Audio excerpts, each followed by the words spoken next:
함께 찬양드림으로 화요 말씀 묵상 및 새벽 기도회를 시작하겠습니다. 찬송가 70장 피난처 있으니 함께 찬양드립니다.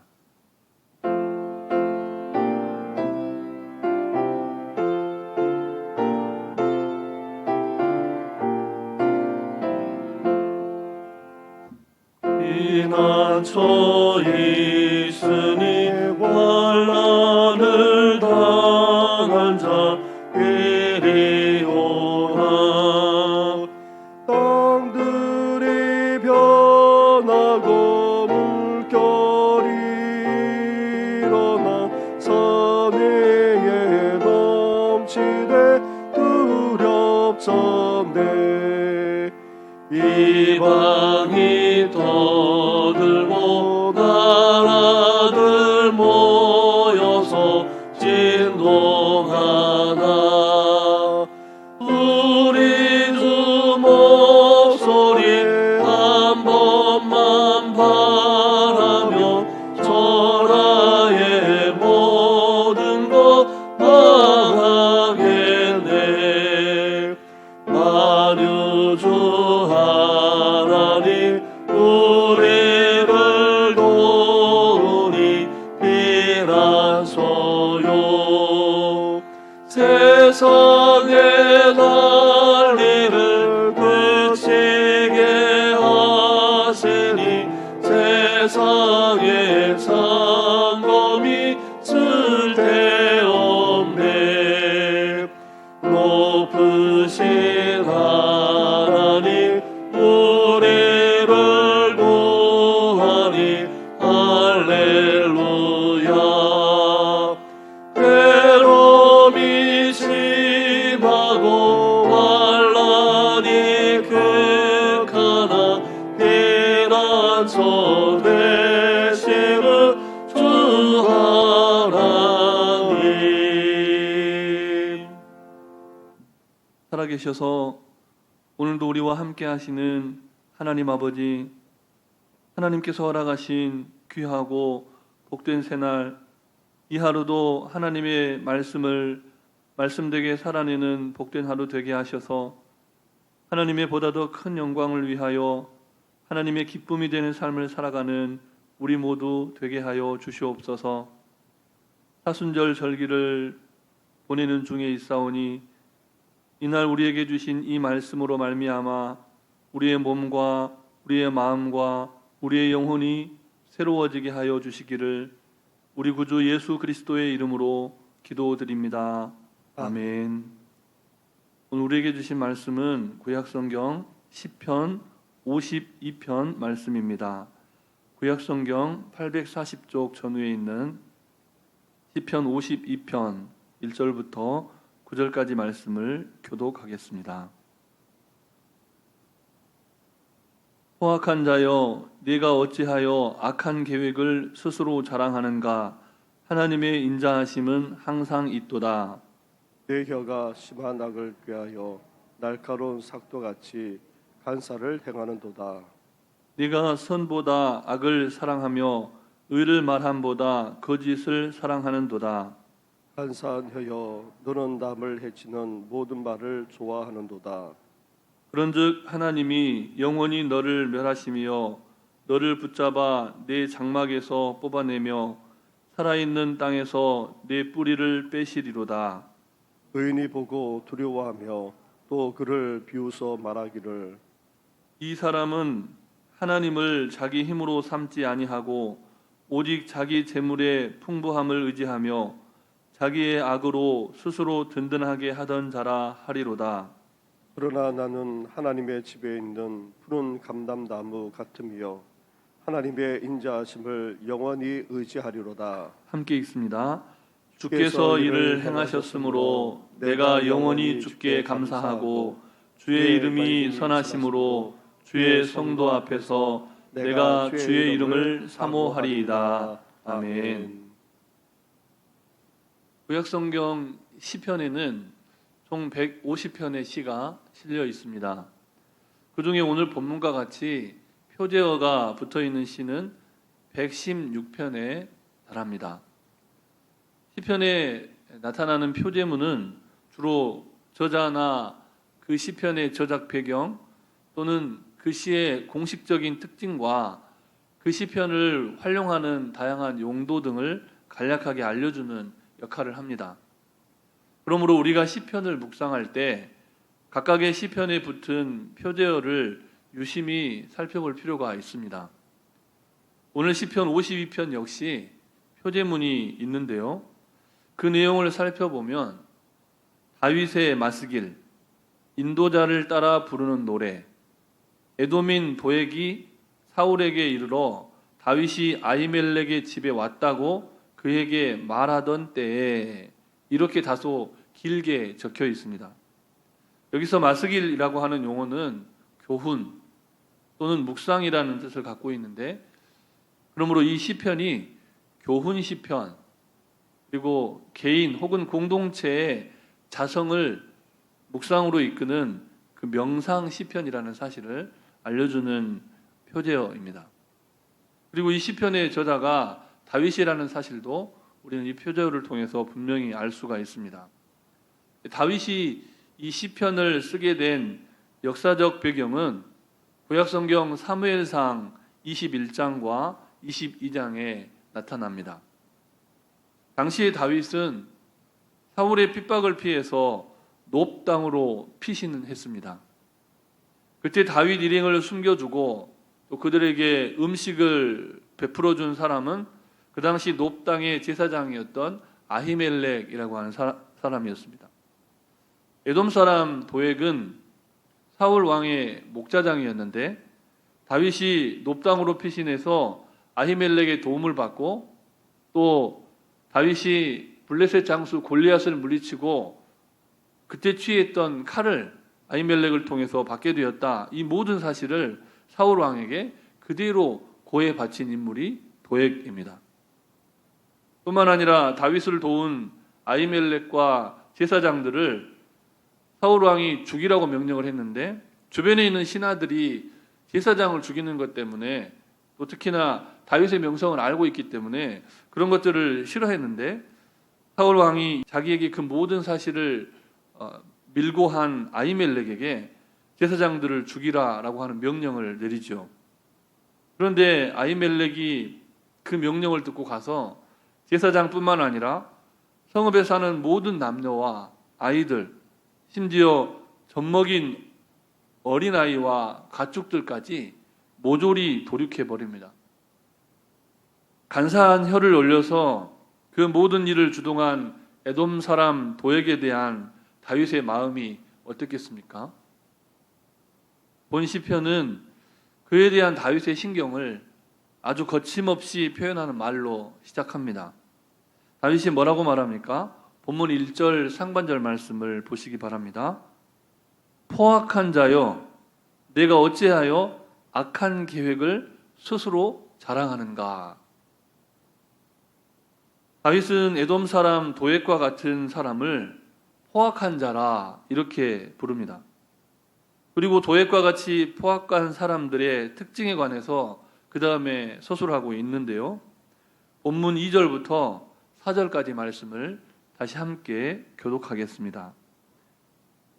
네 혀가 심한 악을 꾀하여 날카로운 삭도같이 간사를 행하는도다. 내가 선보다 악을 사랑하며 의를 말함보다 거짓을 사랑하는도다. 함께 읽습니다. 간사한 혀여, 너는 남을 해치는 모든 말을 좋아하는도다. 아멘. 본문은 세치의 혀로 누군가를 모함하거나 또 누군가를 해코지하는 그의 그 말에 대해서 날카로운 삭도와 같아 이렇게 말을 합니다. 포악한 자는 간사한 혀를 올려 그렇게 누군가에게 치명적인 상처를 입히거나 심지어 죽음에 이르게까지 만듭니다. 오늘을 살아가는 우리 곁에도 그와 같은 사람들이 있습니다. 포악한 자들이 있다는 겁니다. 그들은 자신들의 시대에 살아있는 권력에 뿌리 내리고 그리고는 날카로운 삭도와 같은 간사한 혀를 올려서 거짓말을 지어내서 악을 도모합니다. 그들이 혀를 올리면 마치 지옥문이 열린 것 같습니다. 그들의 멸시와 조롱에 시달리다 보면 깊은 절망의 늪에 빠져듭니다. 자포자기한 채로 시들어가기도 하고 생의 활력과 인생의 등불이 꺼져갑니다. 너무나 약하고 초라한 자신의 실존과 마주하게 됩니다. 그래서 때로는 두려워하고 도망치기까지 합니다. 누구나 그럴 수 있습니다. 다윗 역시 두려워하고 도망쳤다고 성경은 가르쳐 줍니다. 다윗은 높당에서 일어났던 그 참극이 자신이 그들을 찾아가서 도움을 구했기 때문이라는 사실을 누구보다 잘 알고 있죠. 하지만 서글프게도 당시에 다윗은 그들에게 반격의 화살을 한번 날려보지 못한 채 숨가쁘게 도망치기에 급급한 안타까운 상황이었다는 겁니다. 그의 인생을 통틀어 볼 때 때로는 상한 갈대와 같고 꺼져가는 등불 같은 순간이 분명히 있었습니다. 그러나 그는 항상 다시 타올랐고 그의 입술에는 좌우에 날선 검과 같은 능력의 말씀들이 찬양과 시편이 되어 흘러나왔습니다. 어떻게 다윗은 그의 인생사를 볼 때 그렇게 참담한 인생 가운데서 오늘 우리가 함께 읽은 시편뿐만 아니라 수많은 주옥 같은 시편을 짓고 또 노래할 수 있었을까요? 오늘 본문 8절과 9절 말씀을 다시 함께 읽겠습니다. 제가 먼저 8절을 읽고 9절을 함께 읽습니다. 그러나 나는 하나님의 집에 있는 푸른 감람나무 같으며 하나님의 인자하심을 영원히 의지하리로다. 주께서 이를 행하셨으므로 내가 영원히 주께 감사하고 주의 이름이 선하심으로 주의 성도 앞에서 내가 주의 이름을 사모하리이다. 아멘. 다윗이 그토록 정말 참담하고 절망스러운 인생을 살아가는, 자신의 인생에 답이 보이지 않는 그 절망스러운 상황 속에서 시편을 짓고 또 노래할 수 있었던 이유는 하나님의 주권을 인정했고 또 하나님의 인자하심을 영원히 의지하는 믿음을 가졌기 때문입니다. 비록 포악한 자로 말미암아서 자신과 주변 사람들이 고통을 받았지만 그 모든 상황이 그렇게 자신들을 힘들게 하는 포악한 자들보다 의인을 더 많이 사랑하시는 하나님의 인자하심, 하나님의 크신 은혜를 누리는 통로가 된다는 사실을 알고 있었다는 겁니다.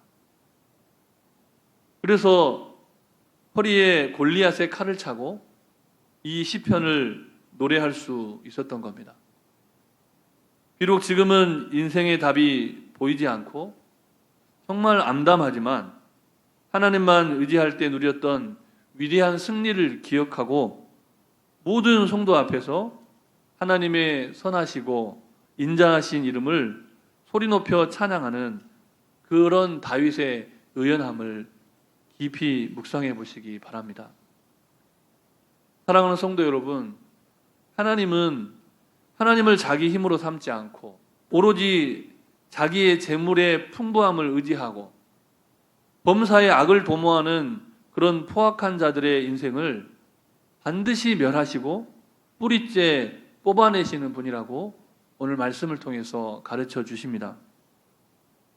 그렇지만 다윗의 고백처럼 의인들의 길은 인정하시고 하나님의 집에 있는 푸른 감람나무 같이 풍성한 은혜로 인도해 주신다라고 또한 말씀해 주십니다. 그러므로 포악한 자들이 여전히 여러분의 인생을 난도질해대고 또 여러분의 인생의 회복이 조금도 보이지 않는 그 암울한 상황이라도 그 모든 상황을 역전시키시는 하나님의 궁극적인 승리를 믿으시기 바랍니다. 그리고 골리앗의 칼을 허리에 찬 다윗처럼 오직 하나님만 의지하고 주님의 이름을 더욱 사모하는 의연한 믿음을 오늘 하루 회복해가는 복된 사순절 되시기를 주님의 이름으로 축복합니다. 주신 말씀을 기억하시면서 함께 잠시 기도하실 때 먼저는 다윗 같은 믿음, 의연한 믿음을 회복하게 해달라고 기도하시고 교회와 가정, 다음 세대를 위해서 코로나19 바이러스의 근절과 또 환우들의 치유와 회복을 위해서 통일 한국 민족 복음화 세계 선교를 위해 합심하여 기도하시겠습니다.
역사하여 주셔서 하나님의 영광을 보게 하여 주시옵소서. 이 모든 말씀 예수님 이름으로 기도드립니다. 아멘.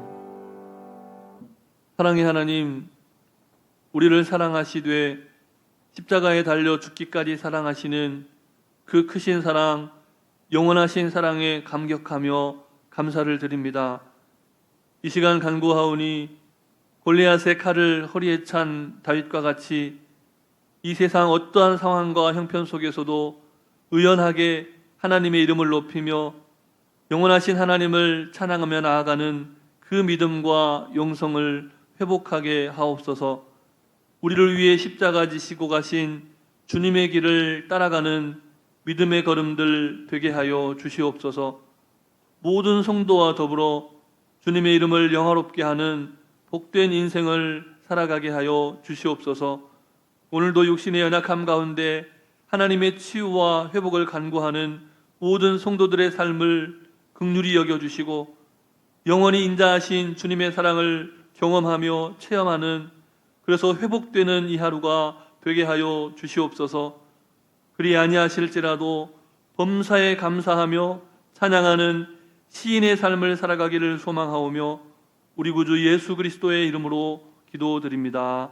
아멘. 하늘에 계신 우리 아버지, 아버지의 이름을 거룩하게 하시며 아버지의 나라가 오게 하시며 아버지의 뜻이 하늘에서와 같이 땅에서도 이루어지게 하소서. 오늘 우리에게 일용할 양식을 주시고 우리가 우리에게 잘못한 사람을 용서하여 준 것 같이 우리 죄를 용서하여 주시고 우리를 시험에 빠지지 않게 하시고 악에서 구하소서. 나라와 권능과 영광이 영원히 아버지의 것입니다. 아멘.